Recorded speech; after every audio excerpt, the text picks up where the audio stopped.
सत्संग की सर्वाधिक महत्ता है, सत्पुरुषों का संग करना। अच्छा, कितनी देर करना? यद्यपि एक बार तो यह कहा गया कि जब बहुकाल करिए सत्संगा, पर श्री तुलसीदास जी कहते हैं एक घड़ी आधी घड़ी आधियु में पुनि आध, तुलसी संगति साधु की कटे कोटि अपराध, संत दरस जिमि पातक टरे, जितना हो जाए। और एक जगह तो कहा कि तात स्वर्ग अपवर्ग सुख धरिय तुला एक अंग, तूल नता ही सकल मिली जो सुख लव सत्संग। अब प्रश्न होता है कि एक और तो कहा गया कि बहुत दिन तक सत्संग करो, तब संशय की निवृत्ति होती है। और कहीं कहीं कहा कि क्षण भर का भी सत्संग मिल जाए तो सौभाग्य है, भगवान की कृपा है। तो क्या क्षण भर का सत्संग लाभ दे सकता है? कई बार ऐसे मन में बात आती है और हम सोचते हैं कि बढ़ा चढ़ाकर बात कह दी गई है, पर नहीं, क्षण भर के सत्संग की भी बड़ी महिमा है। कैसे? आप ऐसे विचार करें कि जैसे कोई मकान 7 साल से बंद हो, खिड़की दरवाजा बंद, ताला लगा, और कोई मकान 7 दिन से बंद हो, कोई 7 घंटे पहले बंद हुआ हो, पर जब उजाला किया जाएगा, उसमें दिया जलाया जाएगा, तो एक क्षण काफी है, चाहे 7 साल से बंद हो, चाहे 70 साल से बंद हो, चाहे 7 मिनट पहले बंद हुआ हो। इसी तरह सत्संग का दिया जब जलता है तो एक क्षण में जलता है, और जन्म जन्म की बिगड़ी हुई बात एक क्षण में बन जाती है। बिगड़ी जन्म अनेक की अबहीं सुधरे आज, होई राम को नाम जप तुलसी तज को समाज। देखो सत्संग की महिमा बताओ। लंकनी मिली हनुमान जी को और बोली क्या, जाने से नहीं मरम सठ मोरा, मोरे आहार जहां लगी चोरा।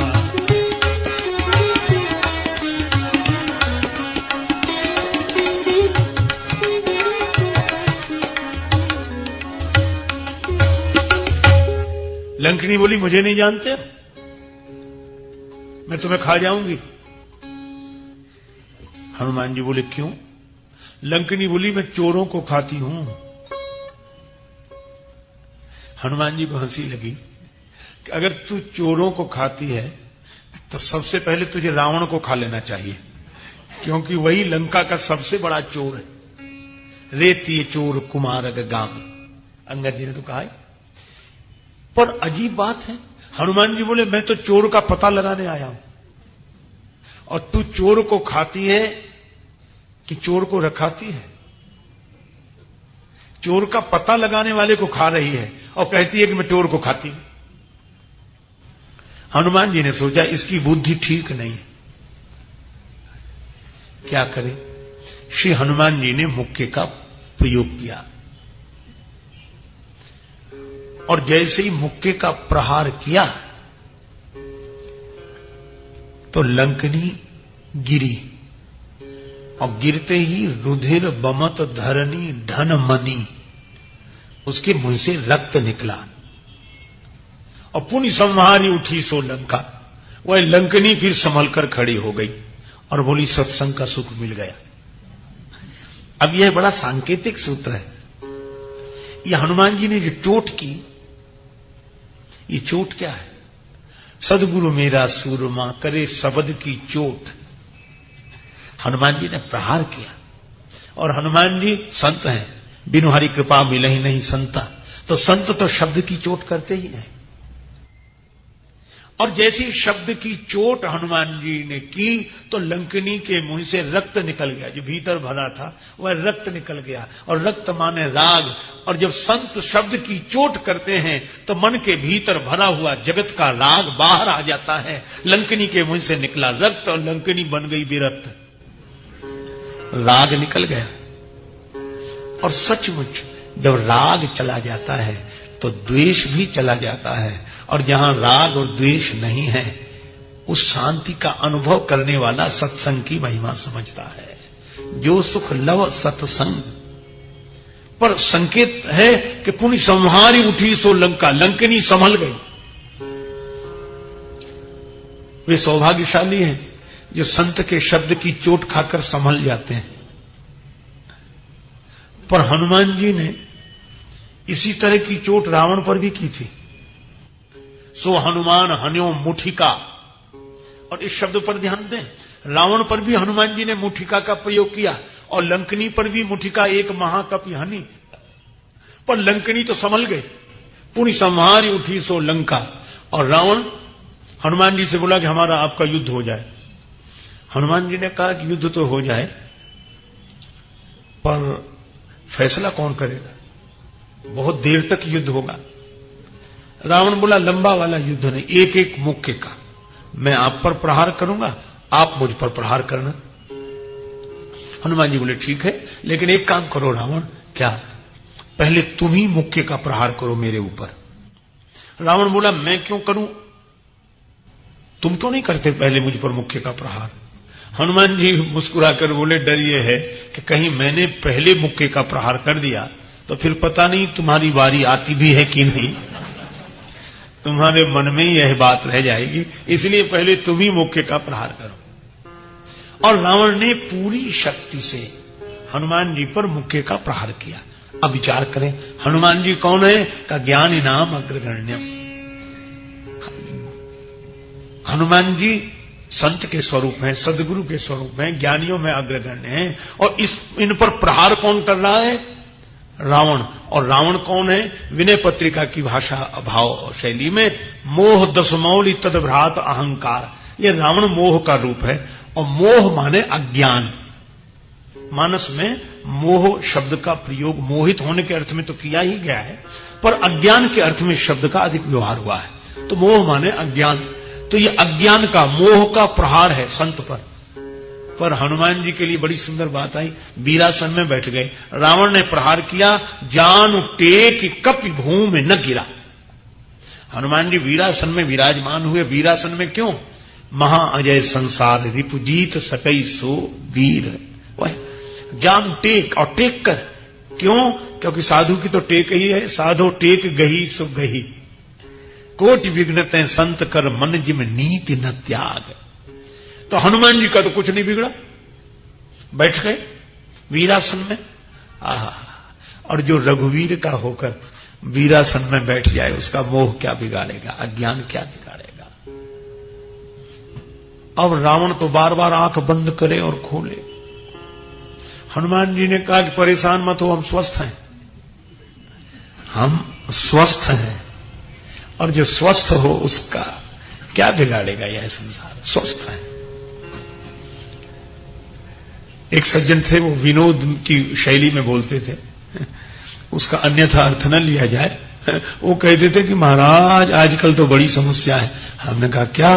बोले ना तो कोई स्वस्थ दिखाई देता, स्व में स्थित हो स्वस्थ, और न कोई गृहस्थ ग्रह में जो स्थित हो। बोले फिर? बोले अधिकांश कायस्थ दिखाई देते हैं, सब काया में ही स्थित है, काया में स्थित। और जो स्वस्थ है उसका क्या बिगाड़े? हनुमान जी ने कहा हम स्वस्थ हैं, लेकिन रावण अब तुम तैयार हो जाओ। रावण बोला तैयार ही हैं और कर ही क्या सकते हैं। हनुमान जी ने मुक्का उठाया,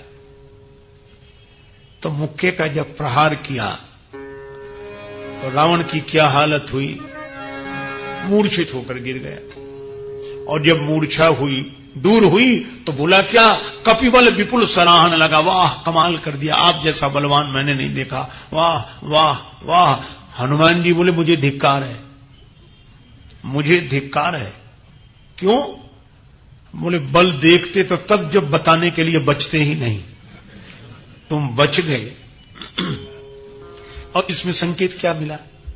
संकेत ये मिला कि लंकनी पर हनुमान जी ने प्रहार किया तो लंकनी संभल गई, और रावण थोड़ी देर मूर्छित रहा, फिर तारीफ करता रहा। इसका अर्थ यह है कि संत शब्द की चोट सब पर करते हैं, पर जो साधक होते हैं वे शब्द की चोट से संभल कर खड़े हो जाते हैं, वे संभल जाते हैं। लेकिन जो संसारी हैं वे थोड़ी देर तो मूर्छित रहते हैं, संत के शब्द की बात सुनकर थोड़ी देर मूर्छित रहते हैं, और फिर वाह मजा आ गया, क्या कमाल किया, क्या बात कही, कैसी चोट की बात कही, बस तारीफ ही करते रह जाते हैं। तब संत को भी लगता है कि हमें धिक्कार है, अरे ये शब्द की चोट केवल इतने के लिए थोड़ी कही थी कि केवल प्रशंसा हो जाए हमारी, नहीं नहीं, इस शब्द की चोट से जो संभल जाए। तो लंकनी संभल गई और रावण संभल नहीं पाया। कैसे संभले? जब ये एक खोपड़ी वाले नहीं संभलते, वो तो 10 खोपड़ी वाला है, वो नहीं संभला। पर एक बात है, संत का सत्संग बेकार नहीं जाता। जैसे घड़ी में हम लोग अलार्म भरते हैं, तो जब भरते हैं तब नहीं बजता, पर जिस समय के लिए भरा जाता है उस समय जरूर बजता है। और अलार्म तो लोग इसलिए भरते हैं ताकि हम जग जाएं, उस समय से जग जाएं उस समय पर। बस यही है, ये मन की घड़ी में सत्संग का अलार्म जो संत भरते हैं, वह अभी भले ही न बजता हुआ दिखाई दे, पर जिस समय के लिए भरा है उस समय बजेगा जरूर, ये निश्चित बजेगा। किसी ने तुलसीदास जी से कहा कि हम लोग राम राम राम राम राम करते, क्या फायदा? तुलसीदास जी बोले, एक बात बताओ, बचपन में तालाब में तैरना सीखे थे, क्या फायदा था? बोले बस आदत थी। तो बोले ये आदत ही समझ के तो तैरना सीखा था? हाँ। और मान लो कहीं किसी नदी की धारा में बह गए, संकट आ गया, तो बचपन का जो तैरना सीखा था वह सहयोगी बन जाता है। राम नाम को सुमिरिवो तुलसी वृथा न जाए, लरिकाई को तैरिवो आगे हो तो सहाय। इसी तरह सुना हुआ सत्संग व्यर्थ नहीं जाता। और रावण के साथ भी यही हुआ। रावण को भी गुरु जी मिले, शंकर भगवान, और इसीलिए सब सोचते थे कि क्या होगा क्या होगा। शंकर जी कहते थे सत्संग व्यर्थ नहीं जाएगा, अब समय की प्रतीक्षा है। और सचमुच समय की प्रतीक्षा में वह हुआ कि रावण ने जिंदगी भर भगवान का नाम नहीं लिया, बल्कि वो परहेज करता तो भगवान के नाम से, कि धोखे से भी न निकल जाए। जो भी मिलता है उससे यही कहता, कौ तपस्विन के बात बहोरी, तपस्वियों का क्या हाल है। लक्ष्मण जी तक का तो नाम नहीं लेता, लघु तापस कर बाग विलासा। अंगद जी से कहता, तो प्रभु नारी विरह बलहीना, तुम्हारे स्वामी का क्या हाल है, उस तपस्वियों का क्या हाल है, नाम नहीं लेता। लेकिन अद्भुत बात है, जब रावण मरने लगा, अंतिम बाण लगा, तब गरजेऊ मरत घोर रव भारी, कहां राम रन हतों पचारी। राम कहकर जो शरीर छोड़ा, शंकर जी कहते हैं पार्वती हम भी थे, हम हूं उमा रहे ते संगा, देखत रामचरित रण रंगा। और जब रावण ने अंत में राम कहा तो हमें खुशी हुई कि चलो चेला ने दीक्षा सफल तो कर दी, सत्संग काम आ गया। लोग जिंदगी भर लेते हैं, अंत में नहीं ले पाते, और रावण ने चलो अंत में ले लिया। संत का उपदेश था। अच्छा, ये तो उस समय की बात। एक संत अभी सुना रहे थे मुझे कोई कहानी कि एक आदमी बहुत नास्तिक था, बहुत नास्तिक, मां बाप परेशान, वो माने नहीं भगवान। अब संत ने सुना, उन सज्जन ने सुना, प्रथम भगति संतन कर संगा, संत के संग से बदल जाते हैं। वो एक संत के पास गए, बोले महाराज मेरा बेटा पूरा अनीश्वरवादी, घोर नास्तिक, राक्षसों जैसे उसके काम है, उसे बदल दो। तो महात्मा बोले लाभ आया। उसने कहा क्यों बुलाया है? मैं अपनी आदतें नहीं छोड़ सकता। महात्मा बोले छोड़ने के लिए कहा किसने?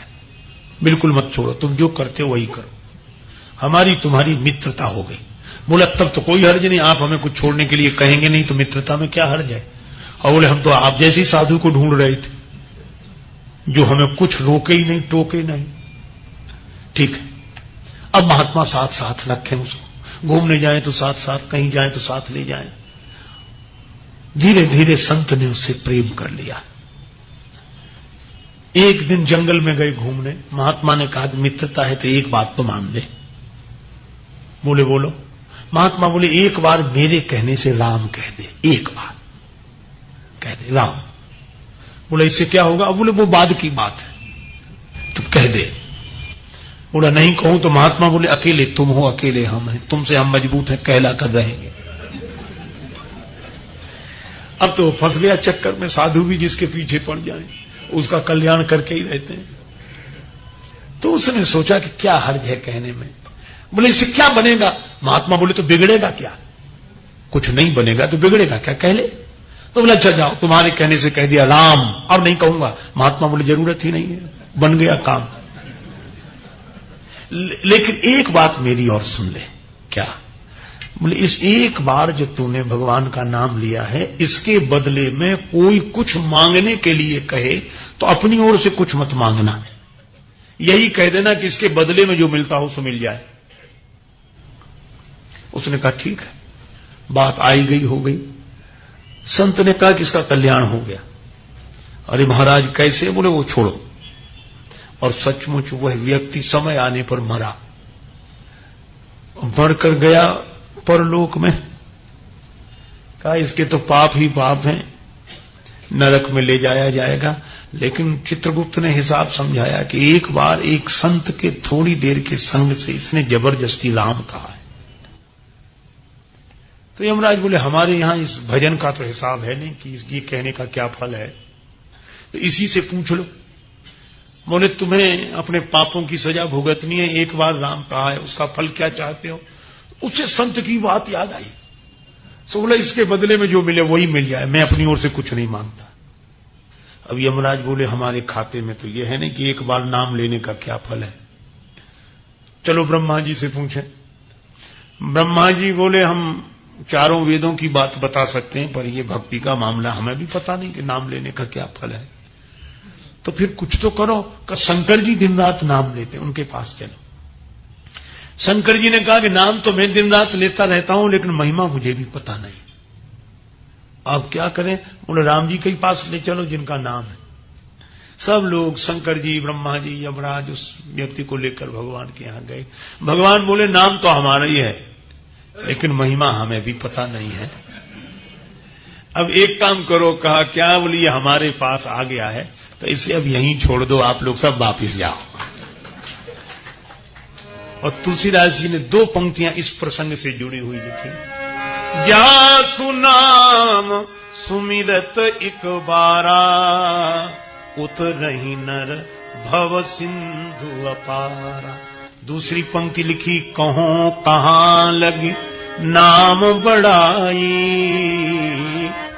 राम न सकहि नाम गुण गाई। लेकिन जिस जीवात्मा का कल्याण हुआ वो कह रहा था मोरे मन प्रभु अस विश्वासा, राम ते अधिक राम कर दास। भगवंत से भी अधिक संत की महिमा है। ऐसी युक्ति से कल्याण कर दिया। इसीलिए प्रथम भगति संत कर संगा, प्रथम भगति संत।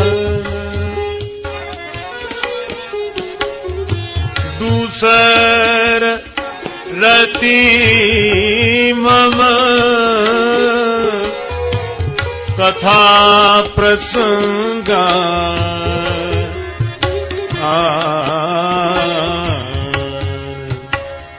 प्रथम भगति संत।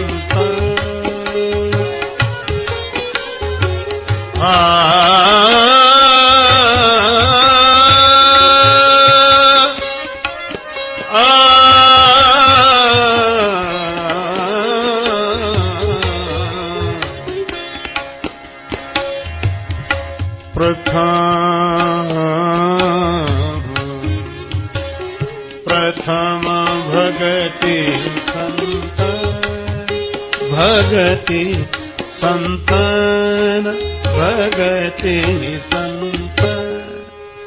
अनेक उदाहरण हैं। प्रथम भगति संतन कर संगा, दूसर रति मम कथा प्रसंगा। पहली भक्ति है संत महापुरुषों का संग करना, दूसरी भक्ति है भगवान की कथा में प्रीति होना। और प्रीति कैसी? जैसे संत की महिमा भगवान से भी अधिक है, इसी तरह भगवत कथा की महिमा भी भगवान से अधिक है। जब भगवान श्री राघवेंद्र लीला संवरण के क्षण में साकेत प्रस्थान करने लगे, अपने स्वधाम गमन के लिए उद्यत हुए, श्री हनुमान जी से कहा कि चलो। हनुमान जी बोले कहां? भगवान बोले अब ये अवतार काल पूरा हुआ, अपने धाम चलते साकेत। हनुमान जी बोले कि प्रभु चलें तो, पर एक बात बताओ, क्या वहां आपकी कथा कब होती है? साकेत में आपकी कथा का समय कौन सा है, कब होती कथा? भगवान बोले कि वहां कथा नहीं होती, वहां तो हम ही होते। कथा यहां होती है, और साकेत में हम जब स्वयं हैं तो वहां कथा होती नहीं, हम तो हैं ही। हनुमान जी ने सिर झुकाकर अत्यंत संकोच से हाथ जोड़कर कहा कि प्रभु तब आप ही पधारो, हम साकेत नहीं जाए। पहली बार शायद श्री हनुमान जी ने भगवान की आज्ञा की अवहेलना इस रूप में की हो। मैं नहीं जाऊंगा, साकेत नहीं जाऊंगा। वहां भगवान बोले तो आओगे नहीं? बोले आऊंगा बाद में। बाद में कब? धरती पर कब तक रहोगे? श्री हनुमान जी बोले प्रभु जब तक आपकी कथा इस धरती पर रहेगी मैं ये धरती छोड़कर नहीं जाऊंगा, जब तक आपकी कथा। भगवान ने कहा कि हम साक्षात तुम्हारे सामने खड़े हैं और हमसे ज्यादा हमारी कथा की महिमा। यह बात समझ में नहीं आई। श्री हनुमान जी ने कहा कि प्रभु एक बात है। क्या? बोले जहां आप रहते हैं साकेत में, वहां जरूरी नहीं कि आपकी कथा हो। जहां आप होते हैं वहां यह जरूरी नहीं कि आपकी कथा वहां हो, लेकिन यह बात निश्चित रूप से सत्य है कि जहां कथा होती है वहां आप अवश्य होते हैं। जहां आप होते हैं वहां कथा हो यह आवश्यक नहीं है, लेकिन जहां कथा होगी वहां आप अवश्य रहेंगे। किसने कहा? संत ने कहा। कौन से संत ने? देवर्षि नारद को आपने ही कहा, और नारद जी ने हमें कहा नाहं बसामि वैकुंठे योगिनां हृदय न च मद्भक्ता यत्र गायन्ति तत्र तिष्ठामि नारद। भगवान कहते हैं मैं वैकुंठ में नहीं रहता, मैं योगियों के हृदय में नहीं रहता, फिर जहां मेरे भक्त प्रेम से मेरे गुणों का गायन करते हैं मैं तो वहां उपस्थित रहता हूं। नहीं अंतर में, नहीं बाहर में, नहीं आम में है, नहीं खास में है, न विरक्ति में है, न विलास में है। यदि प्रेम है तो प्रभु पास में है। भगवान की कथा की यह महिमा, जहां कथा वहीं भगवान। इसीलिए भक्त लोग भगवान को ढूंढने नहीं जाते, भगवान के गुणों को अपने हृदय में ले आते हैं, भगवान प्रकट हो गए। शंकर भगवान कथा के लिए बैठे, पार्वती जी ने कहा जो मुंह पर प्रसन्न, जो मुंह पर प्रसन्न सुख राजे प्रसन्न जानिए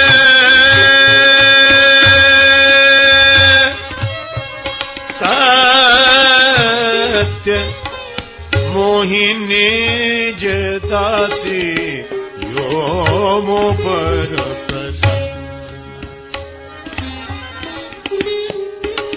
तो प्रभु हरहु मोर अज्ञान कही रघुनाथ कथा विधि नाना प्रसन्न जो मो पर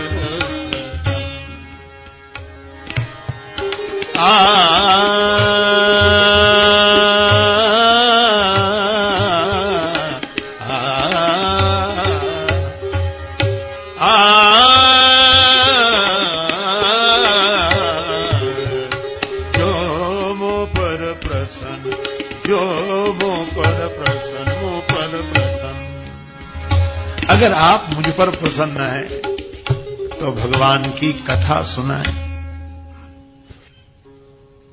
शंकर भगवान क्या करते हैं? हरहि राम चरित सब आए। भगवान के जितने चरित्र हैं, प्रसंग हैं, वे शंकर जी के हृदय में आ गए।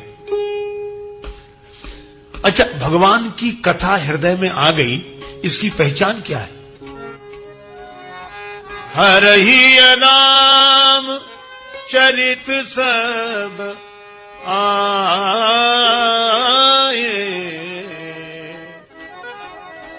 प्रेम पुलक लोचन जल छाए। जैसे ही भगवान के चरित्र शंकर जी के हृदय में आए तो प्रेम पुलक लोचन जल छाए, शरीर रोमांचित हो गया, नेत्रों में प्रेम जल भर आया। अगर नेत्रों में प्रेम जल है, शरीर में रोमावली है, रोमांच हो रहा है शरीर, तो समझ लो भगवान की कथा मन में आ गई है।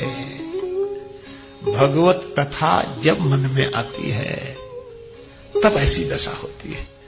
जिसे एक बार जीवन में प्रभु का प्यार मिलता है, उसे बस आंसुओं के हार का उपहार मिलता है।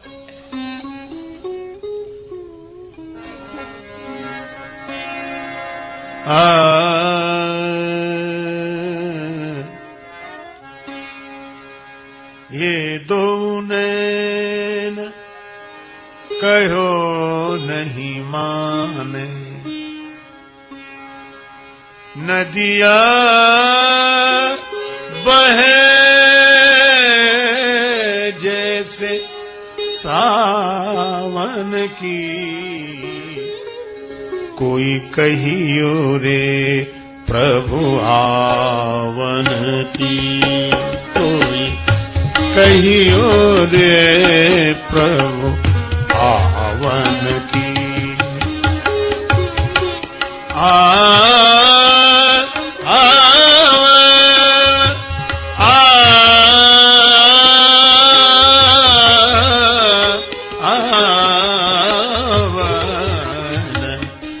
कहियो रे प्रभु आवन की।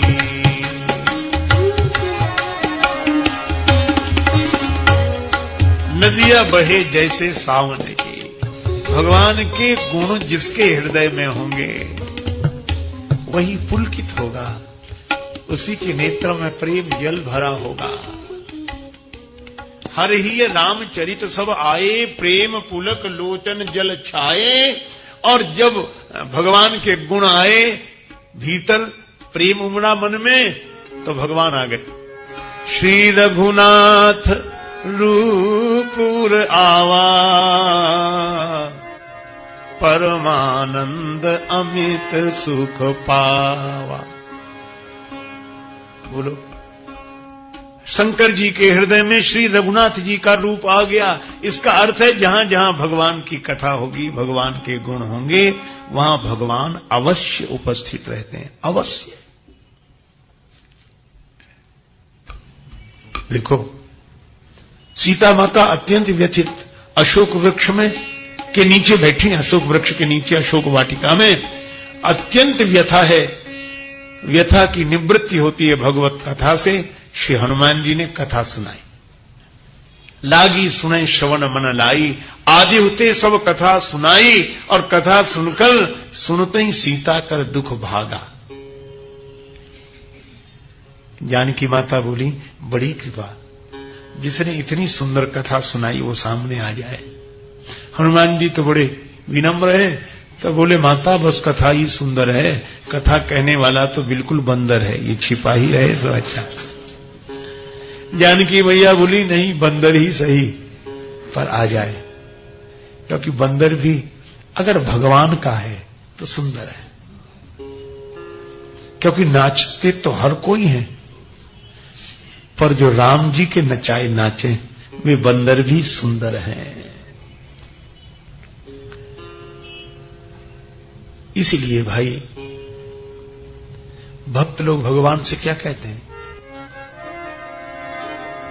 हम कठपुतली तेरे हाथ की आगे, हम कठपुतली तेरे हाथ की, अरे जैसे भी चाहे नचाले मुरलिया वाले, जैसे भी चाहे नचाले मुरलिया वाले, जीवन है तेरे हवाले मुरलिया वाले, जीवन है तेरे हवाले।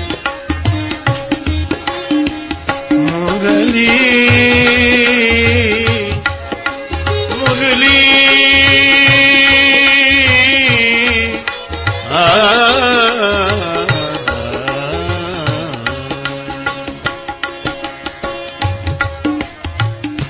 जीवन है तेरे हवाले मुरलिया वाले, जीवन है तेरे हवाले।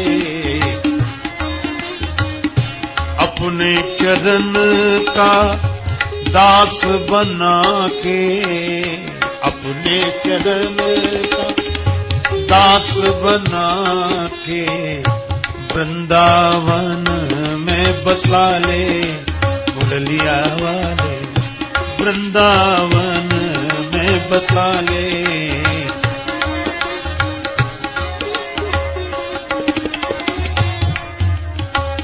हम मेरे अपने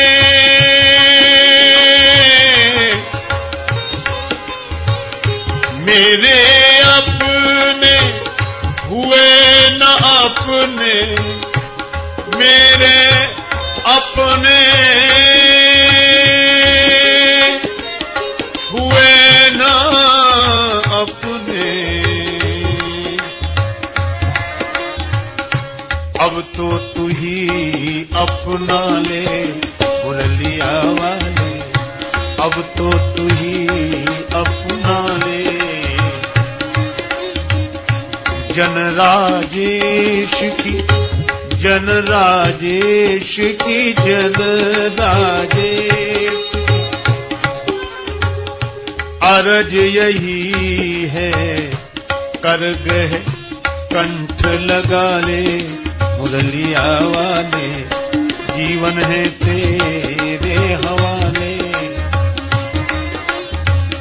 जैसे भी चाहे नचा ले मुरलिया वाले, जैसे भी चाहे नचा ले मुरलिया वाले, जीवन है तेरे हवाले। और जो नाचता है वही तो बंदर है। हनुमान जी तो इसीलिए बंदर बने क्योंकि वे राम जी के बंदर हैं, राम जी जैसा नचाए। सही बात यह है, जानकी मैया बोली बंदर ही सही पर राम जी के बंदर हो, इसलिए सुंदर हो। और यही कारण है कि हनुमान जी का चरित्र जिस कांड में विशेष है वह बंदर कांड नहीं, सुंदर कांड है हनुमान जी के। हनुमान जी सामने आए, जानकी माता को कथा सुनाई। राम दूत मैं मातु जानकी, सत्य शपथ करुणा निधान की। कपि के वचन सप्रेम सुनि उपजा मन विश्वास, ज्ञाना मन क्रम बचन यह कृपा सिंधु कर दास। हनुमान जी बोले माता भगवान ने मुझे भेजा है, मैं राम जी का दूत हूं। करुणा निधान भगवान की शपथ करके कहता हूं। और यह करुणा निधान नाम श्री जानकी जी को बहुत प्रिय है। क्यों? क्योंकि जब प्रथम दर्शन श्री राघवेंद्र का जब माता मैथिली को हुआ तो गौरी माता ने अपने आशीर्वाद के वचनों में यह नाम दिया, मन जाहि राच्यो मिली ही सोवर सहज सुंदर सामरो करुणा निधान सुजानशील स्नेह जानत लावरो। जानकी मैया ने प्रभु का यही नाम अपने मन में बिठा लिया, करुणा निधान। और इसीलिए श्री तुलसीदास जी वंदना करते हैं तो वे भी यही कहते हैं, जनक सुता जग जननी जानकी अतिशय प्रिय करुणा निधान की। और जब मानो हनुमान जी गए तो कहा कि श्री जानकी जी के पास ये अंगूठी ले जाओ। और ये अंगूठी उनकी मेरे पास कब से है? केवट को उतराई देने के लिए दी थी। केवट ने तो नहीं ली, मेरे पास रह गई। तो राम जू ने कपि पुंजन में सुत अंजनी को अपनाई के भेजो, माथे पे हाथ की छाह करी कर मूंदरी हाथ गहाई के भेजो, राजस बैन न बोल सके तब नैनन नीर बहाई के भेजो, संकट सिंह को काटिवे को हनुमान ही बाण बनाई के भेजो, जिम अमोघ रघुपति कर बाना। श्री हनुमान जी मुद्रिका ले आए और मुद्रिका दी तो मानो केवट की कथा सुना दी और करुणा निधान नाम लिया तो पुष्प वाटिका की कथा याद दिला दी। सीता माता समझ गई यह राम जी का दास है, लेकिन जानकी माता बोली, आहा नाथ हो निपट विसारी, भगवान ने मुझे भुला दिया। हनुमान जी बोले, नहीं माता, भगवान ने आपको नहीं भुलाया। भगवान अपने जन को कभी भुला ही नहीं सकते।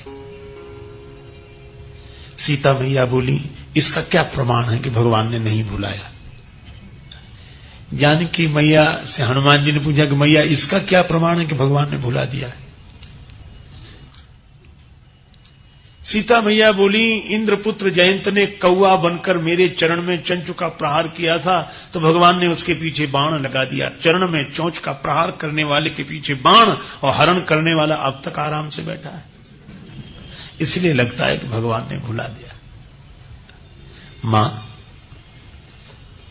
भगवान के पास उस समय क्या धनुष बाण रखा था? उस समय तो प्रभु आपकी गोद में सिर रखकर शयन कर रहे थे जब जयंत कौआ बनकर आया। कथा तो मुझे भी भगवान ने सुनाई थी। सीता भैया बोली, नहीं हनुमान, धनुष बाण तो नहीं था, लेकिन प्रभु मेरा श्रृंगार कर रहे थे तो उन्होंने पुष्पों के आभूषण बनाए थे, तो लकड़ी की छोटी छोटी सींग और पुष्प, इनसे आभूषण तरह तरह के बनाए थे। तो लकड़ी की छोटी सी सींग थी, उसी को भगवान ने बाण बनाकर जयंत के पीछे लगा दिया। मां, सींग क्या बाण बनी होगी? सींग धनुष सहायक संधाना। नहीं नहीं हनुमान, बात सींग की नहीं है, बात प्रभु के संकल्प की है। प्रेरित मंत्र ब्रह्म सरधावा। हनुमान जी बोले, माता तो औरों को तो सींग दिख रही होगी, पर बाण है ये तो आप जानती होंगी या जयंत जानता होगा। हाँ हाँ, तो ऐसा भी तो हो सकता है कि चरण पर चोंच का प्रहार करने वाले काक के पीछे भगवान ने सींग के रूप में बाण लगा दिया। तो यह भी तो होगा कि हरण करने वाले के पीछे किसी और रूप में बाण को लगा दिया। किस रूप में? हनुमान जी बोले, माता सामने देखो, ये वानर के रूप में बाण ही उपस्थित हुआ है। जिम अमोघ रघुपति कर बाना, यही भांति चले वो हनुमाना। और माता एक बात और है, क्या?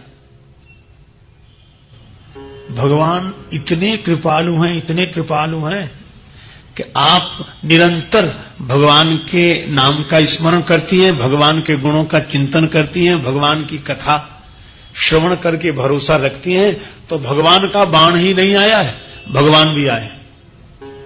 भगवान आए कहां है?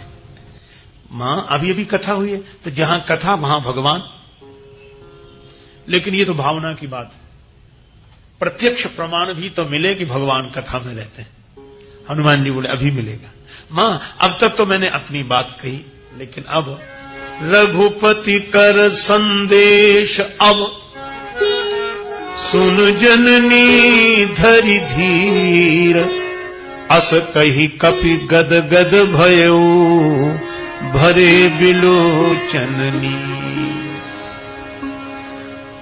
मां अब श्री राम जी का संदेश सुनो। ऐसा कह के हनुमान जी मौन हो गए। अस कहे कपि गदगद भयो, ऐसे पुलकित हो गए, भरे विलोचन नीर, और राम जी के नेत्रों में प्रेम जल भर आया, गदगद हो गए। फिर बोला कौन? जब हनुमान जी मौन हो गए तो बोला कौन? देखो, जैसे उद्घोषक यह घोषणा करके मौन हो जाता है कि अब आप इनके द्वारा इनकी बात सुनिए, उसके बाद उद्घोषक मौन, तो हनुमान जी तो हो गए मौन। अस कहे कपि गदगद भयऊ, भरे विलोचन नीर, तो बोला कौन? तुलसीदास जी लिखते हैं, कहेऊ राम, कहेऊ राम, राम कहेऊ राम, राम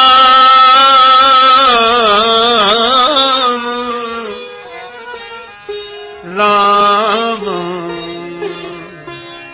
राम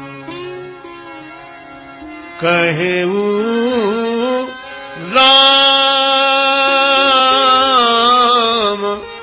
वियोग तव सीता, मोकह सकल भय, विपरीता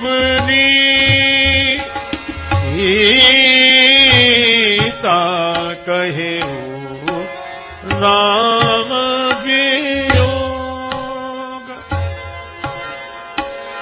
राम राम वियोग, राम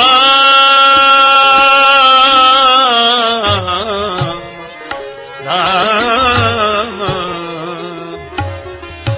कहेऊ राम वियोग।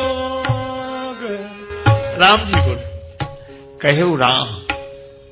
अच्छा, राम जी कहां थे जो बोले? वहीं थे।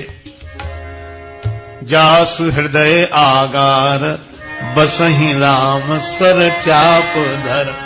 हनुमान जी के हृदय में ही तो राम जी बैठे। और मानो भक्त के पास भगवान पहुंच जाते हैं। कब? बोले जब कथा होती है। हनुमान जी ने जब कथा कही तब। इसका अर्थ है कि दिखाई क्यों नहीं पड़े? बोले वहां भी नहीं दिखाई पड़े, छिप कर गए थे। और आज भी दिखाई नहीं पड़ रहे, पर छिप कर बैठे हैं। भगवान यहां भी हैं, जहां कथा वहां भगवान। कहां छिप गए? बोले संत के हृदय में, हनुमान जी के हृदय में छिपे हुए। कहेऊ राम वियोग तव सीता, मोका सकल भये विपरीता। इसका अर्थ है कि जहां भगवान की कथा होती है वहां भगवान अवश्य रहते हैं। इसीलिए हनुमान जी बोले, आपकी कथा जब तक धरती पर रहेगी हम ये धरती छोड़कर नहीं जाएंगे। अच्छा, धन्य है हनुमान जी, जहां जहां कथा होती है वहां वहां हनुमान जी उपस्थित। और हनुमान जी कथा सुनते कैसे? यत्र यत्र रघुनाथ कीर्तनम, तत्र तत्र कृतमस्तकांजलिम, वाष्पवारि परिपूर्ण लोचनम, मारुतिम नमत राक्षसांतकम। श्री हनुमान जी के नेत्रों से तब तक प्रेम जल बरसता रहता है जब तक भगवान की कथा होती रहती। ऐसा कौन श्री हनुमान जी की तरह? इसका अर्थ है, अब फिर हम लोग विचार करें कि संत का संग भगवान कहते मेरी भक्ति, कथा में प्रीति मेरी भक्ति। क्यों? अच्छा, एक बात बताओ, संत का संग भगवान की भक्ति कैसे? कथा में प्रीति भगवान की भक्ति कैसे? इसलिए तो वहां भगवान है, संत के भीतर भगवान छिपे हुए हैं। इसीलिए संत की भक्ति भगवान की ही भक्ति है। अच्छा, ऐसे तो भगवान सबके भीतर है तो, पर अंतर है संत में और हम जैसे आदमी में। क्या अंतर है? कि यूं तो घट घट साईं रमि रहा, घट घट साईं रमि रहा, सूनी सेज न कोय, और बलिहारी वा सेज की जाघट परगट होए। जिस घट में प्रकट हो जाए, और संत का घट ही वह घट है जिसमें परमेश्वर प्रकट हो जाते हैं। क्यों? प्रेम ते प्रकट हो ही मैं जाना, भगवान प्रेम से प्रकट होते हैं। इसलिए बाहर से दिखता है संत, बाहर से दिखते हैं संत, पर उसके भीतर बैठे हुए हैं भगवंत। क्योंकि संत को लगता ही नहीं कि हमारा कुछ है, सब कुछ भगवान का है, सब कुछ भगवान का है, सब कुछ भगवान का है। और सब कुछ भगवान का है कहते कहते चित्त की एक ऐसी दशा हो जाती है कि सब कुछ भगवान का है, इतना ही नहीं सब कुछ भगवान है, सब कुछ भगवान है। ऐसी, इसीलिए ऐसी स्थिति वासुदेव सर्वमिति स महात्मा सुदुर्लभा, ऐसे संत का संग भगवान की भक्ति है। संत यहां है वहां भगवान है, जहां जहां बछड़ा चले तहां चली जावे गैया, और कहे दादू जहां चले संत जन तहां तहां जाए रमैया। और इसलिए संत का संग भगवान की भक्ति है। भगवान की कथा जहां है वहां भी भगवान है, इसलिए दूसर रति मम कथा प्रसंगा। अब भगवान तीसरी बात कहते हैं,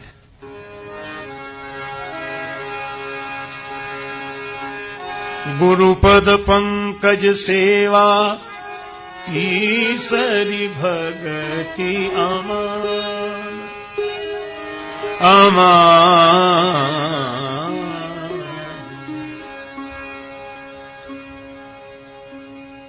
आहा, गुरुदेव के चरण कमलों की सेवा, यह तीसरी भक्ति है, तीसरे तरह की भक्ति है। लेकिन नवदा भक्ति की यह विशेषता है कि इसमें हर भक्ति के साथ शर्त लगाई गई। प्रथम भगति संतन कर, साथ ही नहीं संगा, उनमें लगाव हो जाए। दूसरा यानी कि मेरी कथा सुन ली, नहीं, रति मम कथा प्रसंगा, रति की शर्त है, प्रीति हो। और इसी तरह तीसरी भक्ति में गुरुदेव की पूजा, चरण कमलों की सेवा करने में शर्त है तीसरी भगति अमान, मान रहित होकर। गुरुदेव की चरण कमल की सेवा मान रहित होकर करें।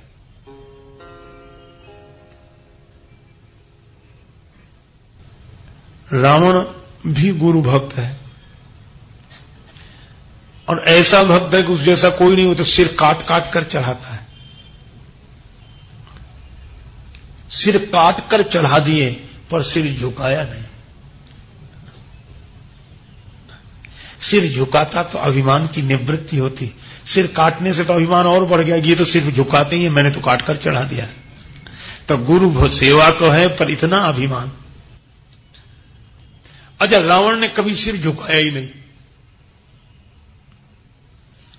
एक बार देवताओं के लोक पर, स्वर्ग पर चढ़ाई कर दी रावण ने, आपन चले गदा कर लीनी, देवता घबराए, रावण आवत सुने सकोहा, देवता भागे, देवन तके मेरु गिरी खोहा। किसी ने देवताओं से कहा कि तुम तो अमर हो, तुम क्यों डर रहे हो, तुम तो मरोगे नहीं, अमर हो, फिर डर कर भागते क्यों? आप ऐसा सोचिए कि मरने वाले नहीं डरते, जो अमर है वो और ज्यादा डरते हैं। देवताओं ने कहा कि इसीलिए तो हम और ज्यादा डर रहे हैं क्योंकि हम अमर हैं। मरने वाला तो सोचता कि ज्यादा से ज्यादा मरेंगे और क्या होगा, लेकिन देवता बोले हमारी मुसीबत तो यह है कि मरेंगे नहीं, पर पता नहीं कब तक पिटेंगे। पिटते पिटते मरे भी तो निश्चिंतता हो, क्योंकि रावण गदा लेकर आ रहा है। अच्छा, तो कहां जाओगे? देवन तके मेरु गिरी खोहा, सुमेरु पर्वत की जो गुफाएं थी उसमें घुस गए। अच्छा, रावण को पता है किसमें घुसे। रावण कहता निकलो बाहर, और देवता निकलते ही नहीं। क्यों नहीं निकलते? गुफाओं के द्वार तो छोटे छोटे हैं, और उसके भीतर जो जाएगा उसे सिर झुकाना ही पड़ेगा, और रावण सिर झुका नहीं सकता। किसी ने कहा कि देवताओं, हो सकता है तुम्हारे सामने सिर झुकाकर तुम्हें पकड़ ले। देवता बोले हम अच्छी तरह जानते हैं, जिसने महादेव के आगे सिर नहीं झुकाया वो देव के आगे क्या सिर झुकाएगा। रावण कहता बाहर निकलो। अब गुफा में प्रवेश करने के लिए तो सिर झुकाना पड़ेगा और इधर उधर का बिखराव रोकना पड़ेगा। पर रावण के साथ तो दोहरी समस्या है, सिर झुका नहीं सकता और 5 सिर इधर और 4 इधर, एक सिर बीच में, दोनों तरफ ऐसा विस्तार है कि प्रवेश नहीं कर सकता। और ये अभिमान अपने ये आसपास सिर क्या है रावण? आसपास सिर होने का मतलब अभिमानी मुख्य तो खुद रहता पर आसपास रखता है लोगों को, क्योंकि आसपास लोग न रहे तो उसका अभिमान बढ़ेगा ही कैसे? वो तो लोगों से पूछते ही रहता, क्यों कैसा है, ठीक है, कहिए क्या ठीक है, ताकि दो। एक बार तो एक सज्जन बहुत पूछते, क्यों कैसा, ठीक है, ठीक है। एक आदमी उब गया तो उसे लगा कि हम लिख कर रख लें, कहां तक बोले, तो जैसे कहे क्या है तो तुरंत दिखा रहे, ठीक है, बहुत अच्छा, क्या करें। रावण गुफा में प्रवेश नहीं कर पा रहा है। और ये गुफा क्या है? यह अंतर्मुखता की गुफा है और इसमें देवता छिपे हैं। और देवता कौन है? सुरगन सदगुण अंब अदितिसी। सदगुण सुरगन अंब अदितिसी, ये सदगुण ही देवता हैं। ये जितने भी सुख शांति के हीरे हैं वे तो अंतर्मुक्ता की गुफा में ही मिलेंगे। लेकिन इस अंतर्मुक्ता की गुफा में हमारा अभिमान जाने नहीं देता, हमारा सिर ही बाधा बना हुआ है। और सिर बाधा बना है इसका अर्थ क्या? बोले सिर में उठने वाले कुतर्क ही हमें भीतर नहीं जाने देते। रावण कहता बाहर निकलो और देवता कहते जब तक हम भीतर हैं तुम हमारा कुछ बिगाड़ ही नहीं सकते। तो रावण ने सिर झुकाया ही नहीं शंकर जी के साथ। कवितावली में तो तुलसीदास जी महाराज ने बड़ी विचित्र बात कही। वे कहते हैं कि ब्रह्मा जी समय से रावण के यहां वेद पढ़ने के लिए आ जाते थे, बिल्कुल समय से, थोड़ा भी विलंब नहीं करते थे। वेद पढ़ें विधि, यहां तक तो गनीमत। आगे सुनो, शंभु सभीत पुजावन रावण सो नित आवे। शंकर जी डरते हुए, शंकर जी डरे और डरते हुए पहुंच जाए रावण के यहां। गुरु जी डर रहे, किससे? बोले चेला से। और चेले के यहां पहुंच जाए और कहेंगे हम आ गए हैं, कर लो पूजा, पूजा करो हमारी, हम आ गए। देखो देर तो नहीं कि समय से आ गए, करो पूजा। शंकर भगवान से किसी ने पूछा कि आप भी डरते हो, वो भी चेला से, क्या संदेश जाएगा समाज में? और आप तो काल के भी काल हो, साक्षात महान काल हो, आपको काहे का डर? शंकर जी बोले गलत समझ गए, हम वैसे थोड़ी डरते कि हमारा कुछ बिगाड़ लेगा। फिर शंभु सभीत, डरते क्यों? शंकर जी बोले हमें और कोई डर नहीं, एक ही डर है। क्या?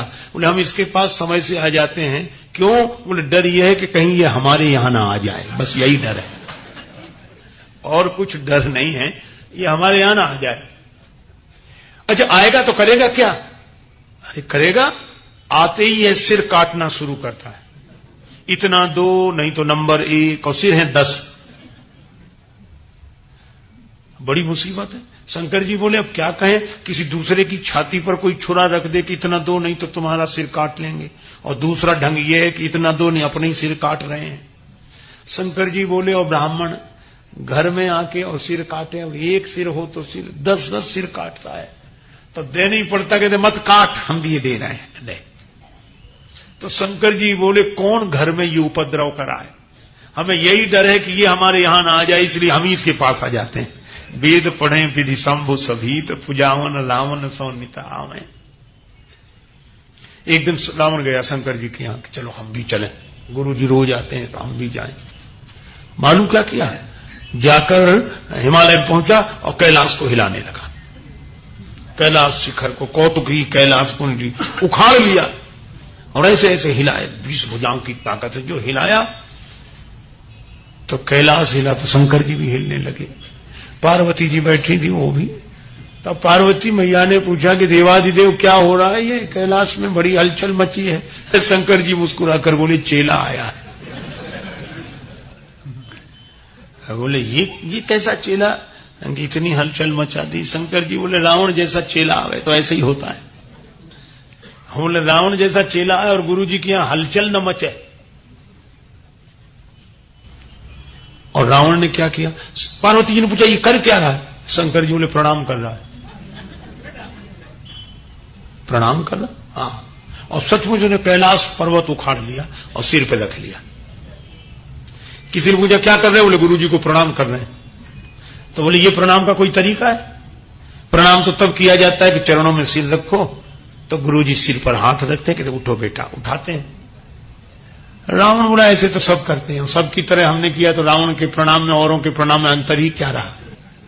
तो बोले अब क्या अंतर है? बोले और शिष्य गुरुदेव के चरण में सिर रखते हैं, गुरु आशीर्वाद देते हैं, ऊपर उठाते हैं। मानो भाव यह है कि गिरना शिष्य का काम है और गिरे हुए को ऊपर उठाना गुरुदेव का काम है। लेकिन रावण बोला मैं ऐसा चेला नहीं जिसे गुरु जी ऊपर उठाएं, मैं तो ऐसा चेला हूं जो गुरु जी को ही ऊपर उठाए हुए हों। अब बोलो, अभिमान की ऐसी वृत्ति हो कि गुरु जी के कारण हम ऊपर नहीं उठे, हमारे कारण गुरु जी ऊपर उठे, हमारी वजह से लोग गुरु जी को जानते। पहले कोई जानते ही नहीं था, वो तो जब से हम चेला बने तब से। यह अभिमान। गुरुपद पंकज सेवा तीसरी भगति अमान। और इसलिए अगर देखना हो तो भगवान को देखो।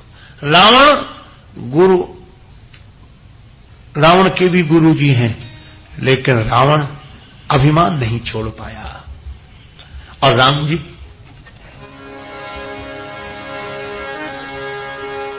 गुरु भक्ति देखो श्री राम जी की। जनकपुर में हैं श्री राम, श्री लक्ष्मण।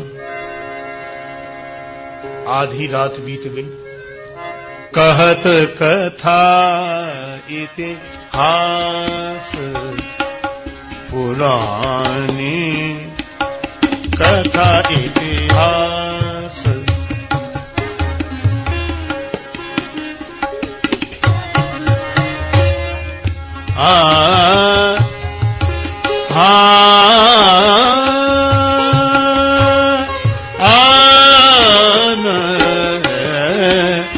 कथा इतिहास,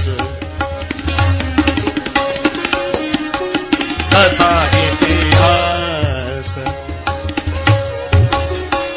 रुचिर रजनी जोग जाम, जाम सिरानी,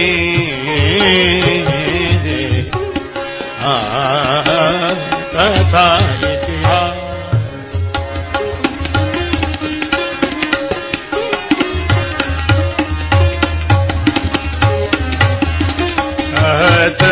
कथा इतिहास।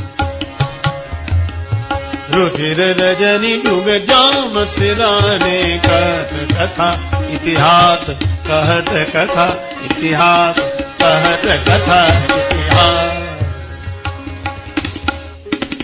विश्वामित्र जी कथा सुना रहे रात को। कथा का विश्राम हुआ कितने बजे? रात के 12 बजे। 12। उसके बाद मुनिवर शयन की तब जाए, मुनिवर शयन की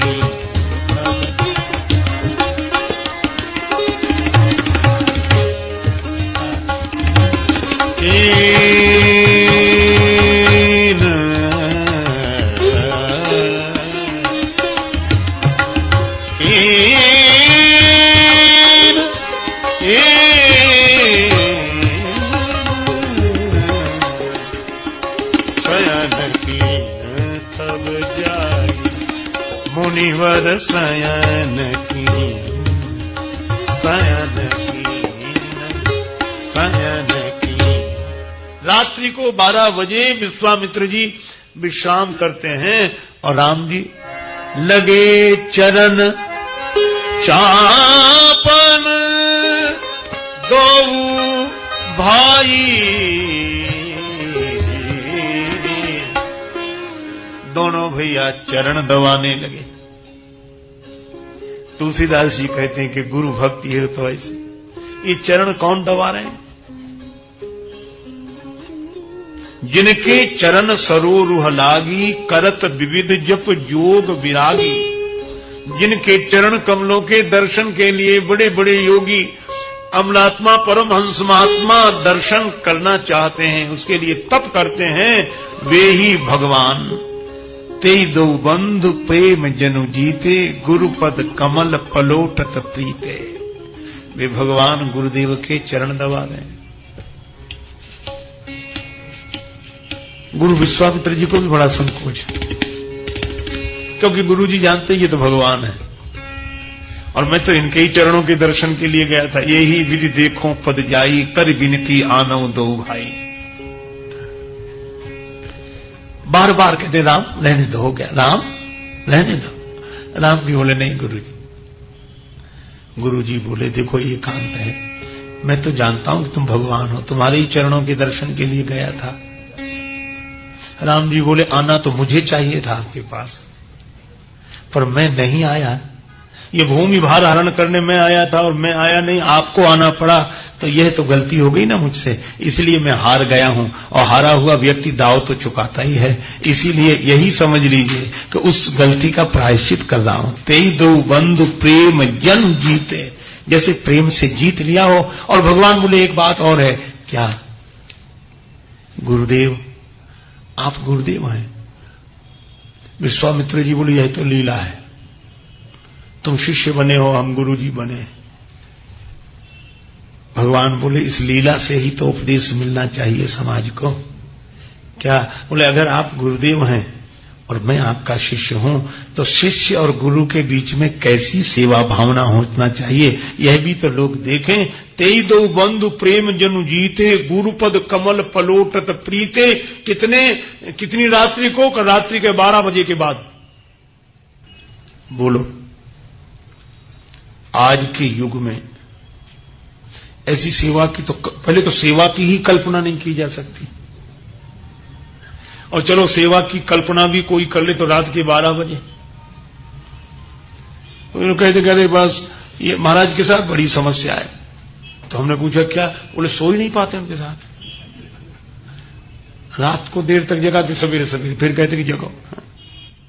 अच्छा चलो कोई सेवा कर ले, रात के 12 बजे तक जग भी ले, पर सवेरे पर जागरण भी देखो। बार बार मुनि आज्ञा दीनी, रघुवर जाए शयन तब कीनी। राम जी ने शयन किया तो चापत चरण लखन उर लाए, सभय सप्रेम परम सच उपाए। लक्ष्मण जी राम जी के चरण दबा रहे हैं। भगवान ने कहा पुनि पुनि प्रभु का शोभ होता था, तो पौढ़े उर्धरी पद जल जाता। अब ये सेवक और सेवा का भाव देखें। सबसे बाद में लक्ष्मण जी लेटे हैं, और सबसे पहले उठा कौन? उठे लखन निस विगत सुनी, अरुण शिखा धुनि कान। और गुरुते पहले ही जगतपति जागे राम सुजान। लक्ष्मण जी उठे। किसी ने तुलसीदास जी से कहा कि लक्ष्मण जी को उठे क्यों लिखा, जगे क्यों नहीं लिखा? कहते जगे लखन। तुलसीदास जी बोले जगे तो तब लिखें जब वो सोए हों। वे तो इसी डर से नहीं सोए कि कहीं देर ना हो जाए, इसलिए सोए भी नहीं लिखा। पौढ़े उर्धरी पद जल जाता। पौढ़े माने लेट गए और सबसे पहले उठ गए। और राम जी गुरु तय पहले ही जगतपति जागे राम सुजान। नगर दर्शन के लिए गए तो गुरु जी से आज्ञा लेकर, प्रभु भय बहुरी मुनि ही सकुचाई। लक्ष्मण जी को डर है, गुरु जी का संकोच है कि नगर देखना चाहते हैं, पर राम जी ने कहा जो तुम्हारा अनुशासन पावो, नगर दिखाई तुरंत ले आवो। गुरु जी अगर आपकी आज्ञा हो तो हम इनको नगर दिखा लाएं। अब विचार करना। गुरु जी पूछते कि कितनी देर में आओगे, जा तो रहे। तब आज का चेला तो यही जवाब देता कि अब आपके मारे भी बड़ी मुसीबत, कहीं जान नहीं दो, आ जाएंगे, थोड़ी देर से आ जाएंगे, आप चिंता मत करो, आप तो आराम करो, आ जाएंगे। पर राम जी क्या कहते हैं? जो राउर अनुशासन पावो, नगर दिखाए तुरंत ले आओ। इनको नगर दिखा के जल्दी आ जाऊंगा। विश्वामित्र जी ने जो शील देखा, जाओ जाई देख आवो नगर सुख निधान दो भाई, करो सुफल सबके नयन सुंदर बदन दिखाए। और राम जी नगर दर्शन के लिए गए, थोड़ी देर हो गई। लक्ष्मण चलो, बहुत देर हो गई। और डरने लगे भगवान, गुरु जी डांटेंगे, कितनी देर लगा दी। तो ये डर कौन रहा है? तुलसीदास जी ने ऐसी अनोखी बात कही कि ये डरने वाला है कौन? का जास त्रास डर कहां डर हुई।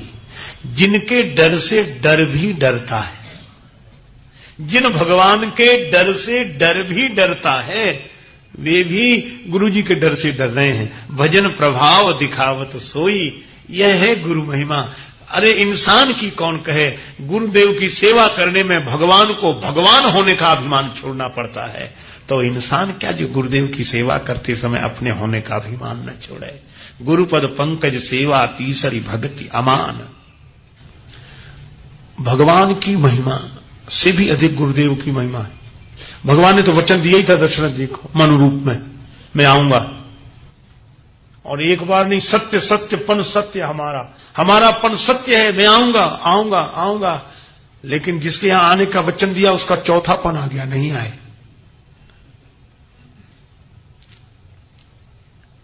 राम जी से किसी ने कहा कि वचन देकर भी नहीं जाते हो, वचन देकर भी नहीं जाते हो, कम से कम वचन की मर्यादा तो रखो, मर्यादा पुरुषोत्तम हो। राम जी बोले मर्यादा के कारण ही तो नहीं जा रहा। कौन सी मर्यादा बाकी है? दशरथ जी के घर जाओ, भगवान बोले हम उनके ही घर जाते हैं जो गुरुदेव के दर पर जाते हैं, और जो गुरुदेव के दर पर नहीं जाते हम उनके घर पर नहीं जाते। यह भी तो मर्यादा है। अगर हम दशरथ जी गुरु जी के पास न जाएं, हम उन्हें मिल जाएं, तो लोग यही कहेंगे कि गुरु जी की क्या जरूरत है, भगवान तो ऐसे ही मिल जाते हैं। नहीं, राम मिलावन हार परम गुरु राम मिलावन हार,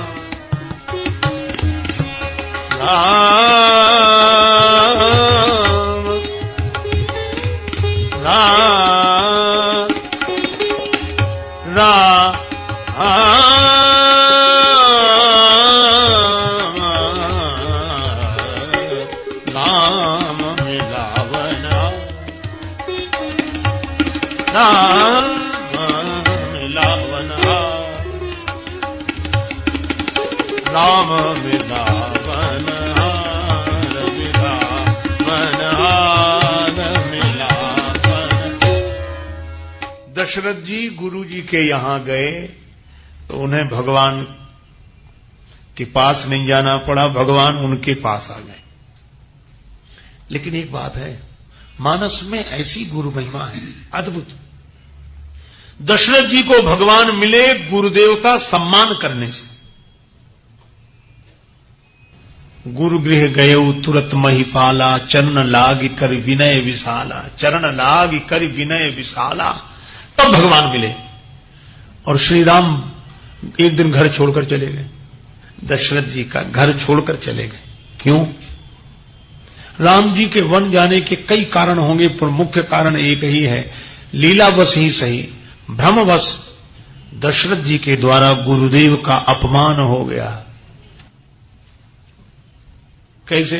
कहा कि जब राम जी को सिंहासन पर बिठाने वाले थे, युवराज पद दे रहे थे, तब दशरथ जी गुरु जी के पास पहले तो गए, बाद में नहीं गए। बाद में क्या किया? एक सेवक को भेजा कि जाओ गुरु जी को बुला लाओ। अच्छा चलो, मजबूरी भी रही हो कि हम गुरु जी कुछ कार्य में व्यस्त हैं, नहीं आ सकते, मजबूरी होती है, पर बात मजबूरी की नहीं है। तुलसीदास जी व्यंग करते हैं, गुरुदेव का अपमान हुआ। अपमान कब हुआ? बोले जब इधर अभिमान पैदा हो गया कि मैं अयोध्या का राजा हूं। इसलिए तुलसीदास जी यह नहीं कहते कि शिष्य ने गुरु को बुलाया, वे कहते तब नर नाह वशिष्ठ बुलाए। मनुष्यों के राजा ने बुलाया, किसे? वशिष्ठ को बुला लाना। अच्छा, अब वशिष्ठ जी की विलक्षणता देखो, तुरंत चल दिए। किसी ने कहा ये तो आपका अपमान है, और गुरु होकर थोड़ा तो वो रखना चाहिए, आप बुलाया और चल दिए, ये कोई तरीका है? ये कोई नियम है? वशिष्ठ जी ने बड़ा सुंदर उत्तर दिया। बोले अच्छा एक बात बताओ। क्या? बोले हम गुरु खुद बने हैं कि उसने बनाया है? बोले उसने बनाया। तो बोले उसकी दृष्टि में गुरु हैं, उसकी दृष्टि में गुरु हैं, और आज वो गुरु नहीं देख रहा, लघु देख रहा है, तो दृष्टि तो उसकी है, हमारा हम में कुछ नहीं है। वो गुरु देखेगा तो उसका कल्याण होगा, लघु देखेगा तो उसका पतन होगा। हमारा हम में हमारा कोई अभिमान नहीं है। हम न गुरु हैं न लघु हैं, हम तो जैसे के तैसे हैं, ज्यों के त्यों हैं। वृंदावन के सुप्रसिद्ध संत श्री उड़िया बाबा जी महाराज से एक बार किसी ने कहा कि आप लोग इतनी गुरु महिमा, क्या जरूरत है गुरु की? गुरु के बिना काम नहीं चल सकता क्या? बाबा कुछ नहीं बोले। तो उसने दोबारा पूछा कि हम आपसे ही पूछ रहे हैं। बाबा मुस्कुरा कर बोले कि तुम हमसे ये सवाल क्यों पूछ रहे हो? तो वो बोला जानने के लिए। बाबा बोले इसी के लिए गुरु की जरूरत होती है। आजकल लोग बहुत कहते गुरु बनाने की कोई जरूरत नहीं, गुरु की क्या जरूरत, तो हम तो खुद ही गुरु हैं और भगवान ही गुरु हैं। और वो सब भावनाएं अच्छी हैं, लेकिन इस परंपरा का अवश्य पालन करना चाहिए। हमारे गुरुदेव कहा करते थे, जब तक आत्म लखे नहीं कोई सुखी न होई, और बिन सदगुरु के लखा न जावे भेष पंथ हो कोई। इसलिए एक सज्जन बोले गुरुजी जो मंत्र देते हैं वो तो किताबों में लिखे। कई लोग किताबों से मंत्र इकट्ठे करके पूछते हैं क्या दिया होगा गुरुजी ने मंत्र, यही बताया होगा, ये नहीं दिया होगा तो ये दिया होगा, ये नहीं, ये तो हमें पहले से पता है, उसमें क्या है। अब गुरु की कोई जरूरत नहीं। लेकिन एक बात याद रखें, फिर भी गुरु की बहुत जरूरत है। मंत्र तो वही है, लेकिन पुस्तक उस तक नहीं ले जाएगी। पुस्तक तो केवल पुस्तक है, उस दिशा में धक्का दे सकती है। अच्छा एक बात समझो आप, एक आदमी गया बाजार से कारतूस खरीद लाया, ले आया, मिल गए किसी तरह। अच्छा कारतूस तो ले आया, बंदूक नहीं थी उसके पास, तो वो क्या करे, कारतूस को ऐसे हाथ में ले और पत्थर की तरह फेंक कर दीवार पर मारे। बोलो कारतूस कारगर होगा? है कारतूस असली, दुकान बहुत बढ़िया है और जहां से लाया वह भी ठीक है, हाथ में लेकर कारतूस दीवार पर पत्थर की तरह मारता है, तो थोड़ा बहुत पत्थर का प्रभाव भले ही पड़ता हो, पर कारतूस पूरी तरह कारगर नहीं होता। लेकिन दूसरे का कि ठहर, कारतूस तो सही है लेकिन ऐसे कारगर नहीं होगा। और जब वही कारतूस बंदूक की नली में रखकर चलाया जाता है तो पूरी तरह कारगर होकर अपना पूरा प्रभाव प्रकट कर देता है। मैं भी आपसे यही निवेदन कर रहा हूं कि ये कारतूस मंत्र की जो मंत्र हैं ये कारतूसों की तरह हैं और ये किताबें दुकानों की तरह हैं। तो जैसे दुकान से कारतूस मिल जाते हैं, किताबों में मंत्र मिल जाते हैं। लेकिन याद रखें ये मंत्र तब तक कारगर नहीं होंगे, कब तक? बोले जब मंत्र रूपी कारतूस गुरुदेव की वाणी रूपी बंदूक से चलते हैं तब कारगर होते हैं, उसके पहले कारगर नहीं होते। इसलिए हमारे यहां यह परंपरा है, गुरुवर्य को अहम, तब गुरुदेव उपदेश देते हैं तत्त्वम असि, तब अनुभव होता है सोहम अस्मि। ये सुनना पड़ता है, गुरुदेव के द्वारा यह मंत्र सुनकर ही कल्याण होता है। इसलिए गुरुदेव की महिमा है, कभी उपेक्षा न करे, अपमान न करे। अरे जाने दो, भगवान के पिता है महाराज दशरथ, भगवान की बात जाने दो, भगवान के बाप के द्वारा अगर गुरुदेव का अपमान हुआ, गुरुजी में खुद का तो अभिमान था नहीं। राजा साहब ने बुलाया आपको, चलो, वशिष्ठ जी बोले चलो, आ गए। अच्छा दशरथ जी तब भी अपनी भूल सुधार लेते कि महाराज क्षमा करें, व्यस्तता इतनी और मैं नहीं आ सका और आपकी बड़ी कृपा, ना, अभिमान से भरे थे। तो जैसे ही वशिष्ठ जी आए तब नरनाह वशिष्ठ बुलाए। गुरुजी ने कहा कहिए कैसे याद किया, कैसे बुलाया? वैसे बैठे बैठे, अरे आप एक काम करो, क्या? और राम जी के यहां चले जाओ, राम जी के भवन में चले जाओ, उनको कुछ उपदेश कर दो, जाओ।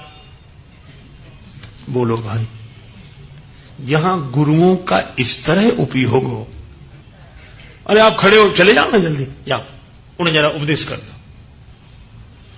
पर मान अपमान से परे हैं वशिष्ठ जी, था चल दिए मुस्कुराते हुए। राम जी ने बात संभाली।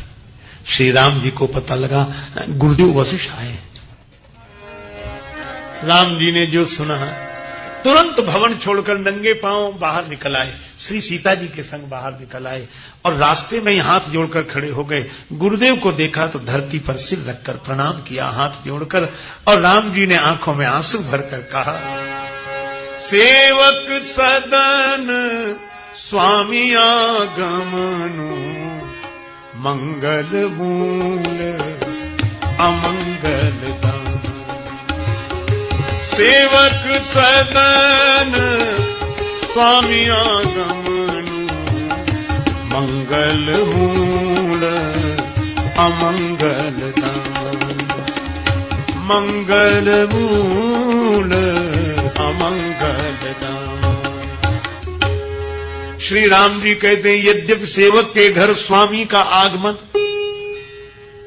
ये अमंगल हरण करने वाला है, मंगल की सृष्टि करने वाला है। मेरा सौभाग्य जो गुरुदेव पधारे, पर गुरुदेव यह उचित नहीं हुआ। गुरु वशिष्ठ बोले क्यों, उचित क्या था राम? राम जी बोले उचित तो यह था कि राम को वहां बुला लिया होता।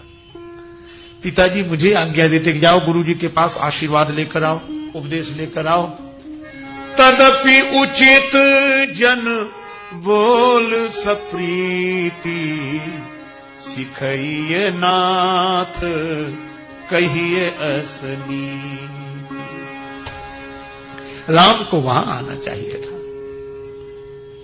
वशिष्ठ जी भाव विवल हो गए, नेत्रों में प्रेम जल भर आया। बोले राम तुम तो तुम ही हो, कसन राम तुम लाखव नीति, तुम धर्म सेतु पालक हो, तुम्हें मर्यादा मालूम है, तुम्हें गुरु महिमा मालूम है, तुम्हारे जैसा गुरु भक्त और कौन। लेकिन राम सबसे मैं वो बात नहीं कहता, तुमसे जरूर एक बात कहता हूं। उपदेश तुम्हें क्या देना, पर संयम पूर्वक रहना। पर एक बात सुन लो, राम करव सब संयम आजू, जो विधि कुशल निवाहे काजू।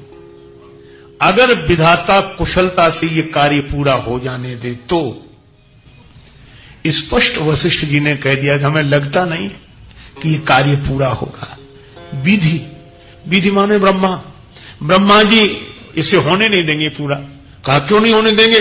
बोले विधि बिगड़ गए, नाराज हो गए। क्यों नाराज हो गए? बोले जब यहां विधि बिगड़ जाती है तो वहां विधि बिगड़ जाते हैं। विधि बिगड़ गई, यहां क्या बिगड़ गई? बोले गुरु शिष्य के पास जाए उपदेश देने। उचित तो यह था कि शिष्य गुरु के पास उपदेश और आशीर्वाद लेने जाए। राम जी बोले गुरुदेव आप ठीक कहते हैं, और दूसरे दिन वही हुआ। भगवान वनवासी हो गए और राम जी गए, लक्ष्मण जी गए, सीता जी गईं। इसका अर्थ है कि जिसके द्वारा गुरुदेव का अपमान होगा, या जहां गुरुदेव का अपमान होगा वहां ना ज्ञान होगा, ना वैराग्य होगा, ना भक्ति होगी, कुछ नहीं होगा, ये वनवासी हो जाएंगे। इसलिए जहां गुरुदेव वहीं ज्ञान, जहां ज्ञान वहीं वैराग्य, और जहां ज्ञान वैराग्य वहीं भक्ति। तो दशरथ जी के द्वारा जो गुरुदेव का अपमान हुआ तो राम जी घर छोड़कर चले गए, लेकिन भरत जी के द्वारा लौट कर आए। क्यों? क्योंकि भरत जी के लिए एक बात कही गई, गुरु अवमान दोष नहीं दूसा।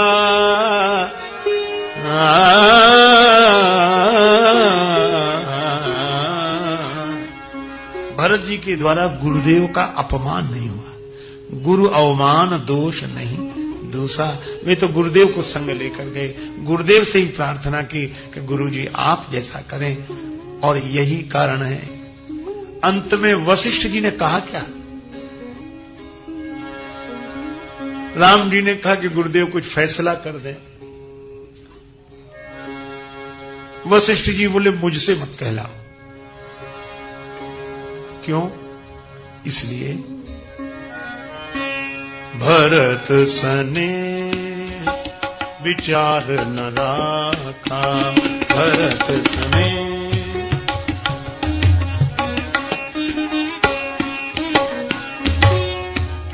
विचार,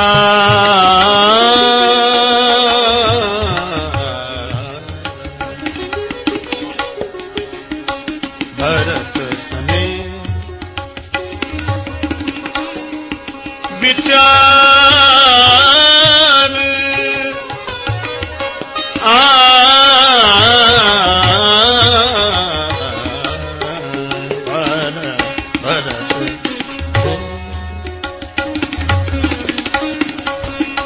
भरत सने विचार न राखा, भरत सने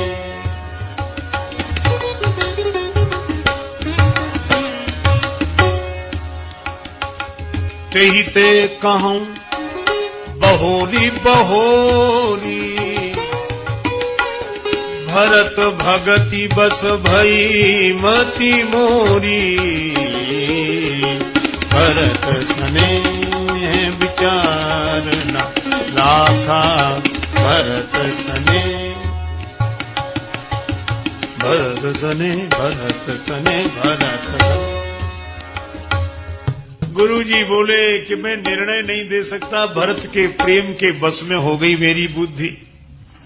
भरत के प्रेम ने विचार रहने नहीं दिया। राम जी बोले फिर मैं क्या करूं?